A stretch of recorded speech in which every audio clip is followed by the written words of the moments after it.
افطاری کا انتظام لوگ گھروں میں کرتے ہیں تو اچھے جذبے سے کرتے ہیں، اپنے جاننے والوں کو بلا لیا، دوستوں کو بلا لیا، لیکن اس میں ایک بات کا خیال رکھنا چاہیے، وہ یہ ہے کہ افطاری کرانا یہ تو سنت ہے، افطاری کرنا سنت ہے، روزہ چلو فرض ہے، لیکن اس سے زیادہ اہم چیز نماز ہے۔ عموماً دیکھنے میں یہ آتا ہے کہ جب افطاری کا انتظام ہوتا ہے تو پھر کوئی آدمی بھی یا تو جماعت سے نماز پڑھتا ہی نہیں ہے، یا پڑھتا ہے تو اس کی 1-2 رکعتیں نکل چکی ہوتی ہیں۔ تو ایسا ثواب کا کام جس سے انسان الٹا گناہ کما لے تو یہ تو نقصان دہ ہو گیا نا۔ تو اس لیے اگر افطاری کا انتظام کرائیں تو ایسے پروگرام رکھیں کہ کم از کم ہماری مسجد کی جماعت نہ نکلے، کوئی 1 رکعت بھی نہ نکلے، اس طریقے سے رکھیں، اس طرح سے سیٹنگ کریں، مختصر ہو۔ حالانکہ ہماری مسجد میں ٹائم کافی دیا جاتا ہے، میرے خیال سے 15 منٹ تو ہوتے ہیں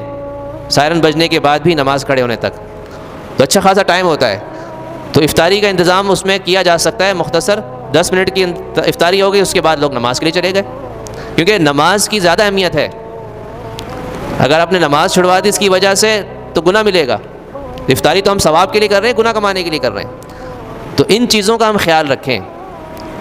بعض لوگ کیا کرتے ہیں، گھر کے اندر جماعت کرا لیتے ہیں، تو کوئی معذور ہے وہ تو چلو گھر میں نماز پڑھ سکتا ہے، لیکن جو معذور نہیں اس کو تو مسجد میں آنا چاہیے۔ دیکھیں، گھر میں جماعت کرانے سے جماعت کا ثواب ہے لیکن مسجد کا ثواب نہیں ہے، اور اسی وجہ سے فقہا نے لکھا ہے کہ مسجد میں دوسری جماعت نہ کرائی جائے۔ ہمارے نزدیک دوسری جماعت کرانا مکروہ ہے، یعنی ایک بار امام کی جماعت ہو چکی ہے، اس کے بعد کچھ لوگ آ کر اپنی جماعت کرانا چاہیں تو منع ہے۔ اس کی وجہ اور حکمت یہ لکھی ہے، ایک تو حدیث میں، دوسرا حکمت یہ لکھی ہے کہ اس کی وجہ سے جو اصل جماعت ہے نا، پہلی جماعت، اس کی اہمیت کم ہو جائے گی اور اس میں لوگ کم ہو جائیں گے۔ کہ بھئی آپ کو پتہ ہے نماز، آپ نے ٹائم دیکھا بھی 1:35 ہو رہا ہے، ٹھیک ہے نا، 1:30 بجے جماعت ہوتی ہے ظہر کی، آپ نے کہا 1:35 سے چلو کوئی مسئلہ نہیں، یا 1:30 بج گئے کوئی مسئلہ نہیں، اگر میں 1:40 پہ بھی جاؤں گا تو 2-4 بندے ہوں گے جماعت کرا لیں گے۔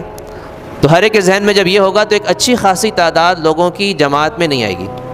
وہ سوچیں گے بعد میں خود ہم جماعت کرا لیں گے اپنی، تو وہ پھر جماعت پہ جماعت ہوتی رہے گی، تو اس سے اصل جماعت کم ہو جائے گی۔ تو اس لیے فرمائے کہ اس کی ایک حکمت یہ بھی ہے تاکہ اصل جماعت میں تعداد کم نہ ہو، تو فرمائے کہ دوسری جماعت کرانا مسجد کی حدود کے اندر منع ہے۔ تو جو لوگ افطاری کرا کے گھر میں جماعت سے نماز کروا لیتے ہیں، چلو وہ ناجائز تو ہم نہیں کہیں گے کہ جماعت سے تو نماز پڑھ لیے، لیکن مسجد کا جو ثواب ہے اس سے وہ محروم ہے۔ اس لیے یہ خیال بھی ہمارے قرون اولیٰ کے اندر یہ نہیں پایا جاتا تھا کہ لوگ اپنے گھروں کے اندر جماعت کراتے ہوں۔ چنانچہ صحابہ تابعین کے زمانے میں کوئی ایسا واقعہ نہیں ملتا کہ انہوں نے اپنے گھروں کے اندر جماعت کرائی ہو۔